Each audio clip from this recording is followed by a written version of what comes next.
Olá, queridos, a paz do Senhor. Aqui quem vos fala é o evangelista Marcos Júnior.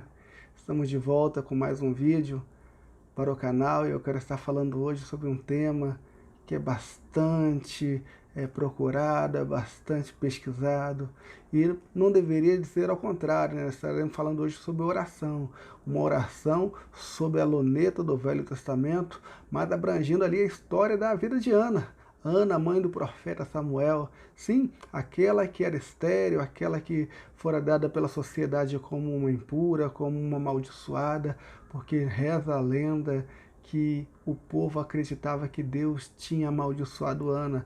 Porém, a gente vai ver que a história de Ana mudou a partir do momento que ela orou. Mas ela não orou de qualquer maneira, ela orou diferente. E nós vamos ver hoje. Eu quero trazer um tema chamado Demorando Ana em Orar. O que isso significa, irmão Júnior? Bem, nós temos um texto forte, um texto base aqui, um texto bíblico, que eu quero estar compartilhando com os irmãos. Ele está aqui no livro, o primeiro livro do profeta Samuel, capítulo 1, o verso 12, que diz o seguinte: E sucedeu que, perseverando ela em orar perante o Senhor, Eli observou a sua boca. Bem, a gente conhece a história, a Bíblia vai narrar, no capítulo 1 do profeta Samuel, vai contar a história de uma mulher. Essa mulher se chamava Ana. Bem, a história de Ana todos conhecem. A Bíblia diz que Ana foi uma mulher que sofreu muito durante o seu período de vida, porque ela não tinha filhos. E a história narra que toda mulher que não tinha filhos, ela era considerada pela comunidade da onde ela residia, como uma impura, como uma amaldiçoada. E o texto vai dizer que Ana, ela viveu durante muitos anos com este dilema, com este sofrimento. Para piorar, a Bíblia vai dizer que o seu marido contraiu um novo casamento, porque a lei dava brecha para isso. Então ele vai ter uma segunda mulher e vai morar com ela e vai levar para dentro da sua casa. E essa mulher agora vai se tornar uma rival de Ana. Para ficar pior ainda, a Bíblia vai dizer que essa mulher chamada Penina, ela vai ter filhos e ela agora vai ficar usando os teus filhos para humilhar Ana, para mostrar para Ana que ela tinha filhos, que ela tinha frutos aprazíveis para oferecer ao seu marido, e Ana não tinha nada. Isso fazia com que Ana viesse a sofrer, fazia com que Ana viesse a perder toda a sua alegria de viver, a ponto de toda vez que o seu marido subia com a sua casa para adorar no templo em Siló, Ana não tinha força, Ana não tinha saúde, Ana não tinha alegria, Ana não tinha prazer, Ana não tinha nem vontade de comer dos holocaustos, daquilo que era oferecido em sacrifício. E me chama a atenção que num dado momento, a Bíblia diz que Eucana vai chegar para Ana e vai dizer: olha, Ana, não te sou eu melhor do que 10 filhos? Por mais que Ana se sentia ali menosprezada, se sentia triste, se sentia deprimida, porque ela não conseguia gerar filhos, o seu marido Eucana lhe mostrou um amor de forma incondicional, dizendo: sou eu te melhor do que 10 filhos. Você pode não produzir, você pode não gerar, você pode não me dar filhos, mas você tem aquilo que a Penina não tem, que é o meu amor. Isso mostra também na personificação de Jesus Cristo, nas páginas do Velho Testamento. Jesus aparece como Eucana aparece, tipificando Jesus, mostrando para nós que muitas das vezes achamos que não podemos dar frutos ao Senhor, que não podemos gerar frutos aprazíveis ao Senhor. E ele diz: olha, eu sou-te melhor do que 10 filhos. O meu amor por ti não está condicionado a frutos, a benefícios que você pode me dar. Eu acho isso lindo, porque Jesus ele vai falar que ele nos chamou, ele nos vocacionou, ele nos chamou para si e nos convidou a dar frutos e que o nosso fruto viesse a permanecer. Então, por mais que Eucana lhe fala, olha, não sou te melhor do que 10 filhos, isso não mostraria para Ana que ela não tinha que perseverar, que ela não tinha que continuar lutando. E uma dessas vidas ao templo, a Bíblia diz que ela vai até o templo, só que ela vai diferente, ela vai com propósito, ela vai com ideal, ela vai com a sua mente mudada e ela chega no templo. Eu acredito que nos dias de Eli, por se tratar de uma situação que as visões não eram normais, não acontecia muita visão, revelação, a profecia, Deus não se manifestava, o povo não estava dando mais crédito ao templo, o povo já estava indo por ir, o povo só estava indo lá para fazer média, para dizer que foi, e muita gente hoje também é assim, nos nossos dias não é diferente, tem muita gente desvalorizando a presença de Deus no templo, tem muita gente indo só por ir, indo só porque é obrigado, porque é dia de festa, porque se não for, de repente o pastor vai chamar no eixo, mas Ana não. A Bíblia diz que Ana ela vai no templo e ela começa a orar e ela começa uma oração insistente, uma oração perseverante, e a Bíblia diz que essa oração chamou a atenção do sacerdote. Por mais que o sacerdote já estava cego, cego fisicamente, cego espiritualmente, cego moralmente, mas chamou a atenção do sacerdote. E se a oração de Ana chamou a atenção do sacerdote, quanto mais do sumo sacerdote Jesus. O que me chama a atenção é que esta oração que Ana orou, no texto ali em 1 Samuel 1,12, o texto vai dizer, demorando-se ela em orar perante ao Senhor. A palavra demorando-se ali no hebraico, ela tem um significado. A palavra ali no hebraico é rabá, e rabá tem um significado muito forte, muito importante. Nós vamos estar estudando sobre ele hoje. Bom, a palavra rabá, ela é uma raiz primária, e interessante que ela aparece no primeiro momento como ser ou tornar-se grande, e depois ela varia para ser ou vir a ser muito. Bem, a história mostra que Ana não tinha filhos. Ana ela era estéril e ela não podia gerar filhos. Para piorar, a Bíblia diz que Deus cerrara a madre de Ana para seria algo que como se Deus fechou, a porta que Deus fecha, ninguém abre. Mas a Bíblia diz que Ana não se deu por vencida, não se deu por satisfeita, e por mais que a sua situação era contrária, por mais que havia uma rival, por mais que essa rival dava filhos, dava frutos, em consequência do detrimento de Ana que não podia gerar, a Bíblia diz que Ana vai pro templo e ora, e não ora de qualquer maneira, ela ora e ela persevera na oração, e essa perseverança no hebraico ali, o texto vai mostrar o significado no original, é fantástico. Enquanto Ana perseverava em oração, ela estava se tornando grande. Talvez por sacerdote é mais uma louca, mais uma bêbada, mais uma embriagada,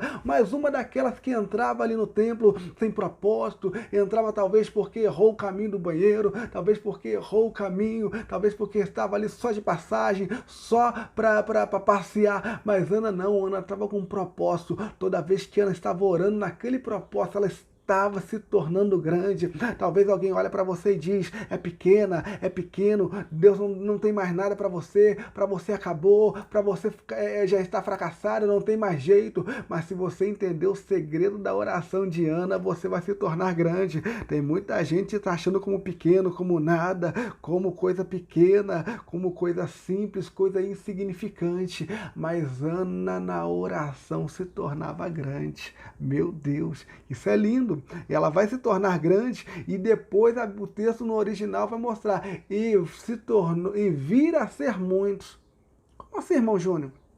Eu fico imaginando que Ana ela era estéril e talvez ela precisava apenas de um filho para entregar nos braços do seu marido e cumprir o papel de cada mulher, né, que é dar à luz e ter filhos.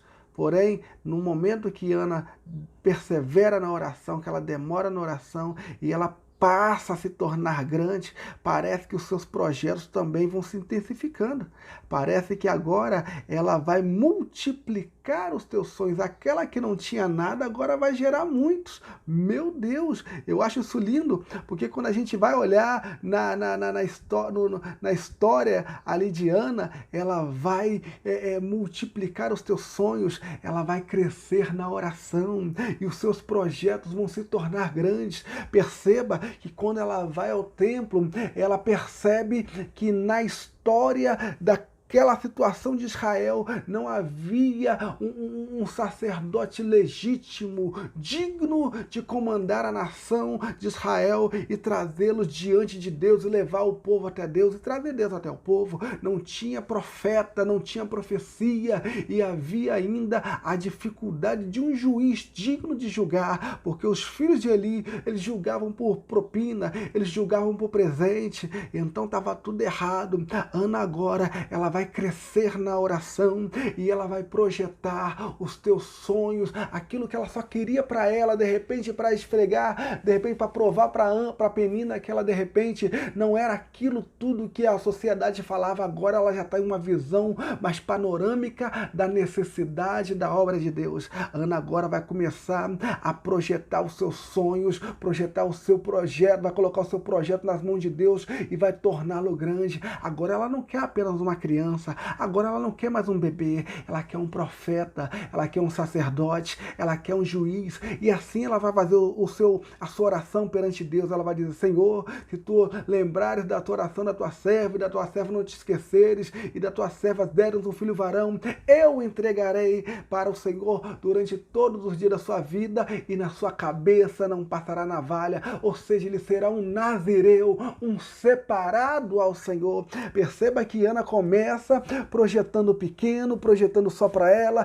de repente projetando só para provar que ela é capaz, que ela pode, e quando ela começa a perseverar na oração, ela entende que os projetos dela não são maiores do que os projetos de Deus, e agora ela começa a entender a necessidade de Deus naquela situação, naquela região, naquele local, naquela época, e ela começa a interagir com Deus na oração e apresenta os teus sonhos como os projetos de Deus. Aí Deus ouve a oração de Ana e ela vai gerar e vai dar à luz um menino. Perceba que no primeiro momento da palavra Rabá é ser e tornar-se grande e vir a ser muito. No segundo momento, a palavra Rabá vai variar para alargar e aumentar. Eu acho isso lindo, porque na história de Israel vai aparecer um homem chamado Isaac. E quando ele chega lá na terra dos filisteus, a Bíblia vai dizer que ele estava lá no meio dos filisteus. O texto está lá em Gênesis 26. E ele vai cavar poços que eram do seu pai.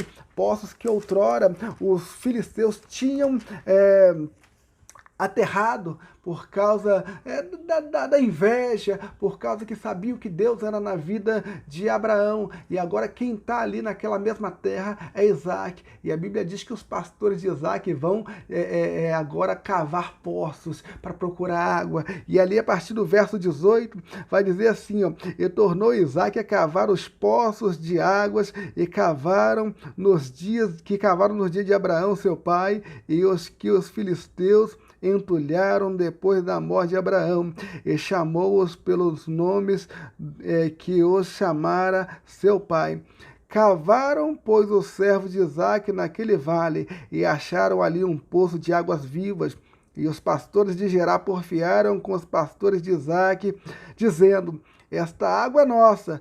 Por isso chamou aquele poço Ezeque, porque contenderam com ele. O primeiro poço que Isaac cavou, os filisteus porfiaram, e ali a Bíblia vai dizer que Isaac, ele vai dar o nome daquele poço Ezeque. Ezeque significa contenda. Tem muita gente que é assim, não pode te ver cavando, não pode te ver buscando, que entra na contenda, entra na briguinha. Só que a Bíblia vai dizer que Isaac não vai entrar no joguinho dos filisteus, ele vai cavar um novo poço, e o texto vai dizer Então cavaram outro poço e também porfiaram sobre ele. Por isso chamou Sitna. Sitna é briga. Tem um pessoal que quer chamar para briga. Tem um pessoal que qualquer coisinha quer brigar, quer contender, quer levar para o pessoal, quer levar para a carne. Só que a Bíblia diz que Isaac não entrou no joguinho dos filisteus. Ele até diz, ó, esse poço aí é o poço da briga. Pode ficar para vocês. Eu vou continuar cavando.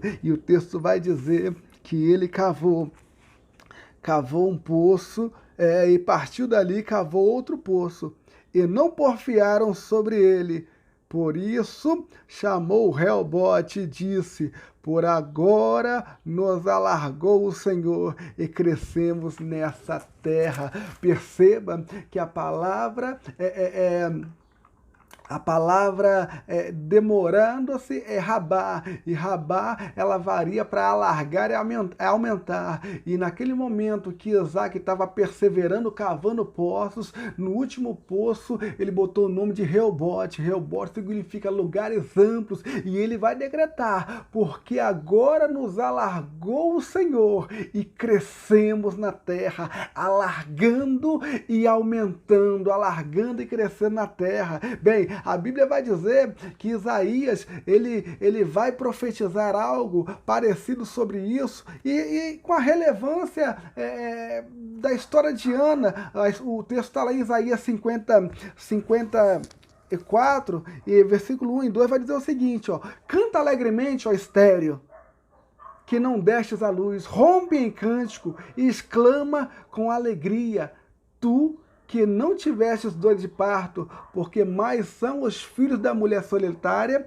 do que os filhos da casada, diz o Senhor. Amplia o lugar da tua tenda e estende as cortinas das tuas habitações, não o impeças, alonga as tuas cordas e fixa bem as tuas estacas. Parece que Isaías estava vendo, por mais que isso daí aponta para o povo de Israel, parecia que Isaías estava vendo a história de Ana, e ele estava dizendo, olha Ana, à medida que você vai perseverando na oração, você vai agora ampliar o lugar da sua tenda, vai estender as cortinas, vai abrir as habitações e vai estancar bem as cordas. E o texto vai dizer que Ana cantou. Ana canta ao Senhor. O texto está em 1 Samuel, no capítulo 2, o verso 5, ela vai dizer, ó, capítulo 2, verso 5, os fartos se alugam de pão, e cessaram os famintos, até estéril deu à luz a 7 filhos, e a que tinha filhos enfraqueceu. Ana agora vai fazer o cântico. O capítulo 2 é o cântico de Ana. Ela vai cantar. Essa Ana aqui agora do capítulo 2 não é mais a Ana do capítulo 1. Não é a Ana chorona, não é a Ana que não come, não é a Ana que é triste, que vive diuturnamente ali sendo envergonhada por Penina. Não. Essa Ana aqui agora é profeta. Capítulo 2, verso 1, ela vai dizer, então orou Ana e disse, o meu coração exulta ao Senhor, o meu poder está exaltado no Senhor, e a minha boca se dilatou sobre os meus inimigos, porquanto me alegrou na tua salvação. Veja que lindo. Ana mudou. A história de Ana mudou. Do capítulo 1 ao capítulo 2 tem uma mudança de cenário, tem uma mudança de mapa. A história de Ana vai mudando, ela vai abrindo as suas fronteiras, ela vai alargando as suas tendas, ela vai mudando a sua história e ela canta um hino. Neste hino ela profetiza que a estéril vai dar à luz a 7 filhos, por mais que a Bíblia diz que Ana vai ter apenas 5 filhos, mas ela já está projetando, ela já está aumentando, ela já está crescendo na oração. A perseverança de Ana faz ela ter uma perspectiva diferente. Perceba que Ana no princípio queria um filho só, agora ela já está projetando 7. Meu Deus, Deus, já tem gente entendendo que à medida que você vai perseverando na oração, a oração vai te dando uma perspectiva, vai te dando uma dimensão diferente, vai te dando uma possibilidade de você possuir e gerar mais para Deus. Talvez eu estou falando com pessoas que estavam pedindo pouco, e a Bíblia vai dizer: pedis e não recebeis, porque pediste mal, porque pediste para os vossos próprios deleites. Tiago vai dizer do poder da oração para quem sabe pedir direito, recebe. Tem muita gente que pede e não recebe, porque está pedindo pouco, ou está pedindo apenas para satisfazer o seu ego. Talvez Ana não recebia, porque o que ela queria, ela pedia para talvez mostrar para Ana, para dar uma resposta para Ana, para dar uma resposta para a sociedade judaica, para dar uma resposta para os seus familiares, quem sabe, até mesmo até para o seu marido. Mas no momento que ela começa a perseverar na oração e ela entende as necessidades do reino de Deus, agora ela começa a projetar para que o nome do Senhor seja glorificado. Bem, a Bíblia vai dizer que este alargamento, este aumentar, aconteceu na vida de Samuel, porque a Bíblia vai dizer que Samuel, ele começa a profetizar, ele vai virar um profeta, e o seu ministério vai se alargar tão grandemente que ele vai profetizar em algumas cidades. A Bíblia diz que Samuel alargou o seu espaço de atuação. Ele vai profetizar em Betel, Gilgal, Mispe e Ramá, cada um com significado lindo. Eu não vou entrar no contexto dessas palavras, mas aqui o texto está lá em 1 Samuel, no capítulo 7, no versículo 16 e 17, vai dizer o seguinte: e ia de ano em ano, e rodeava a Betel, e a Gilgal, e a Mispa, e a Israel, em todos aqueles lugares, porém voltava a Ramá, porque ali estava a sua casa, e ali julgava Israel, e fortificou ali um altar ao Senhor. Perceba que a forma de Ana crescer na oração, fazer as suas tendas se abrirem, fazer o seu espaço se alargar, fez com que o próprio Samuel também tivesse um alargamento, um aumento de espaço, um aumento da perspectiva ministerial. O ministério de Samuel cresceu de tal forma que ele não somente profetizava em Ramá, não, ele profetizava em locais como Betel. Betel significa a casa de Deus. Gilgal, o lugar aonde finda-se o círculo, o local aonde a gente para de andar em círculos e vai por aí afora. Bem, eu quero falar aqui agora de um terceiro tópico que está também ligado à palavra rabá, que é o que? É fazer muito a respeito de. O que é isso, irmão Júnior? Bem, a Bíblia vai dizer que Ana, ela investiu. Ela não fez muito só para ela, mas ela fez muito também para o contexto da nação de Israel. Perceba que eu falei anteriormente que Ana percebeu que a nação estava decaindo em uma apostasia generalizada que não era decorrente dos seus dias. Essa apostasia via de anos e séculos atrás, quando, por consequência ali do findar do ministério de Josué, quando ele não preparou um substituto, e após a sua morte, o povo começa agora a liderar-se a si mesmo. Não havia um líder, não havia um substituto, não havia um escolhido de Deus, e o povo agora começa a guerrear suas próprias guerras. Dali para frente, a ordem de Deus que era para que fosse expelido todos os inimigos que estavam dentro do território de Israel, a Bíblia vai dizer que o povo agora começa a pegar alguns povos pequenos e colocar como escravos, colocar como pagadores de impostos para ficar dentro da terra. A ordem de Deus era que o povo tirasse todo o inimigo, toda a idolatria, tudo aquilo que não prestava fosse tirado fora, porém o povo deixou um resto ficar. Esse povinho pequeno, esse resto cresceu e se tornou um dos grandes inimigos que estavam lutando contra Israel dentro do próprio território. Esse povo que tinha ali seus deuses, fizeram grandes cultos de idolatria, e agora Israel está pagando pelo preço de não ter tido Deus como seu único Deus. Agora a idolatria está dentro de Israel, e a idolatria fez o povo perder guerras, fez o povo perder territórios, fez o povo perder batalhas. Nesse contexto de idolatria, Deus se afastou, porque Deus não habita no meio de um povo idólatra, e este período decorreu durante séculos, e nos dias de Ana não havia profecia, não havia sinais da manifestação de Deus. Aí a Bíblia vai dizer que Ana começa a investir no pequeno Samuel. Por mais que ela entregou o menino nas mãos do sacerdote Eli, o texto vai dizer ali em Samuel, 1 Samuel 2, 18, 19, que Ana de ano em ano subia a Ramá, não somente para cultuar, não somente para oferecer sacrifícios, mas ela subia para estar ali fazendo a manutenção do ministério de Samuel. O texto vai dizer o seguinte, ó, porém Samuel ministrava perante o Senhor, sendo ainda jovem, vestido com um éfode de linho, e sua mãe lhe trazia uma túnica pequena, e de ano em ano lhe a trazia quando com seu marido subia para oferecer o sacrifício anual. Perceba que Ana, ela faz um voto ao Senhor, Deus lhe dá o direito de conceber, ela tem uma criança, fica com a criança, desmama a criança, prepara essa criança, o ensinamento que Deus, o ensinamento verdadeiro de Deus, antes de entregar o sacerdote Eli. Perceba ali que o texto vai dizer que Samuel ministrava perante o Senhor.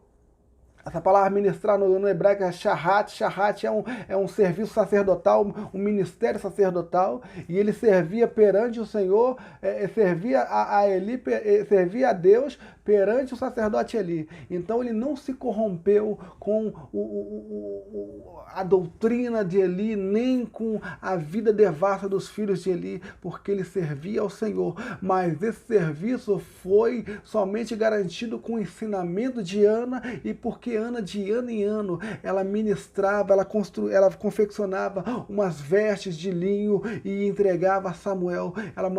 Ela fez a manutenção do ministério de Samuel. Tem muita gente que até ele inicia uma ajuda, mas depois abandona. Tem muita gente que fala que vai contigo, depois te abandona. Ana não. Ana, de ano em ano, ela subia o templo e levava uma veste nova para Samuel. Ela imaginava, Samuel vai crescer e ele precisa crescer com a aparência, com as vestes de sacerdote. Ele precisa crescer com as vestes de homem de Deus. Tem muitos pais que levam as crianças para a igreja e depois do tempo para cá vai largando e a criança perde as características, perde ali a essência de servo de Deus. Porém, Ana nos ensina que ela perseverou, ela fez muito mais a respeito de Samuel. Ela não somente orou, ela não somente entregou, mas ela fez a manutenção do ministério, fazendo com que Samuel crescesse diante do Senhor, perante Eli e sem se corromper. Bem, e para findar, a gente termina ali,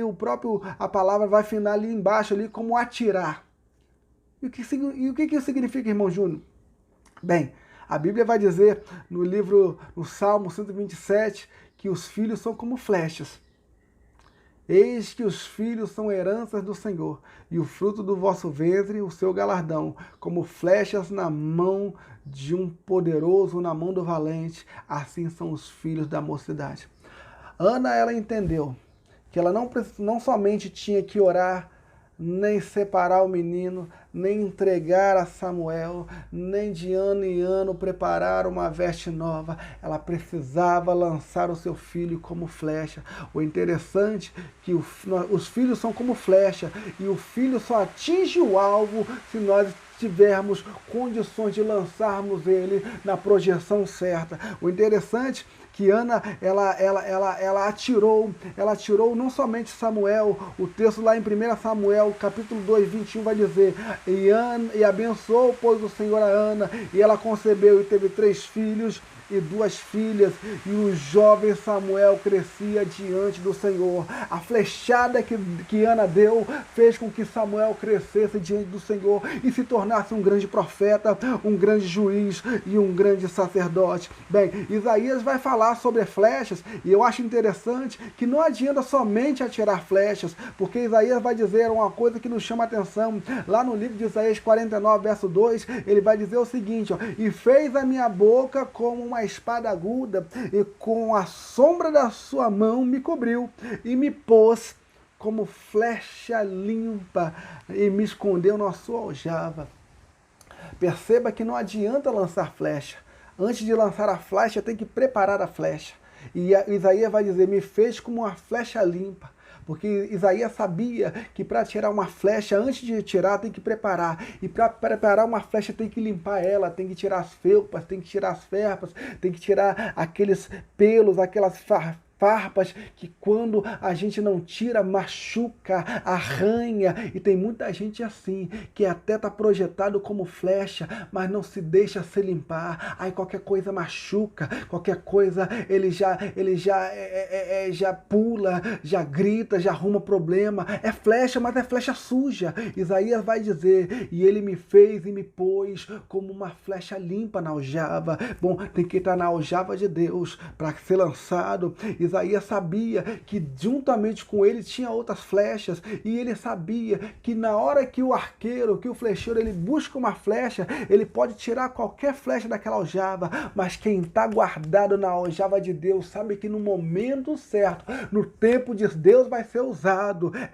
Tem muita gente que está aí pipocando, que está se frustrando, porque acha que Deus não vai me usar, Deus prometeu, Deus profetizou e não cumpriu. Não, você precisa entender que você precisa estar guardado na aljava de Deus. No momento certo ele vai te usar. E se você for flecha limpa, se você for uma flecha aguda, uma flecha reta, você não vai perder o alvo. Eu gosto de Paulo porque Paulo vai dizer, esquecendo das coisas que para trás ficam, sigo para o alvo. Paulo entendia que precisava ser flecha. Paulo precisava seguir o alvo, alcançar o alvo, o objetivo que era Jesus Cristo. E hoje tem muita gente que precisa entender que o propósito da oração de Ana faz a diferença. Ana, ela orou, meu Deus, e na oração, a oração no modo rabá, demorando a oração, ela vai se tornar grande. Ana se tornou grande, ela achava que era pequena, que não era realmente nada, que realmente era amaldiçoada, mas demorando na oração, ela se tornou grande. Ana veio a ser muito, ela estava orando apenas, de repente, por uma criança, e não sabia que ela iria gerar 5, e dentro desses 5 sairia um profeta, um sacerdote e um juiz. Ana largou, Ana aumentou, ela projetou, ela fez com que os seus sonhos crescessem de tal forma que agora ela não é mais apenas uma mulher de um levita, agora ela é uma profeta, e ela profetizou até acerca de Jesus. Quem vai ver aqui, ó, o 1 Samuel capítulo 2, no finalzinho ali, ó, o versículo 10 vai dizer o seguinte, ó, os que contendem com o Senhor serão quebrantados, desde os céus trovejará sobre eles. Esse trovejar aqui se realizou lá naquela batalha, quando Samuel orou, e Deus mandou pedra do céu, trovejou pedra e matou os filisteus. Profecia de Ana, e trovejará sobre eles, o Senhor julgará as extremidades da terra. Olha aqui, ó, o julgamento das nações, e dará força ao seu rei. Esse rei não é Saul, esse rei não é Davi, esse rei é Jesus, e exaltará o poder do seu ungido. Meu Deus! Começou ali não comendo, começou envergonhada, começou triste, começou chorona, mas terminou como profeta. Começou como estéril e terminou como mãe de filhos. E até que tinha filhos, agora ela está seca, está enfraquecida. Ana. Ana não fez muitos, Ana fez muito para Samuel, e não só mais para Samuel, Ana fez pela nação de Israel. Ela projetou de um menino saiu um profeta.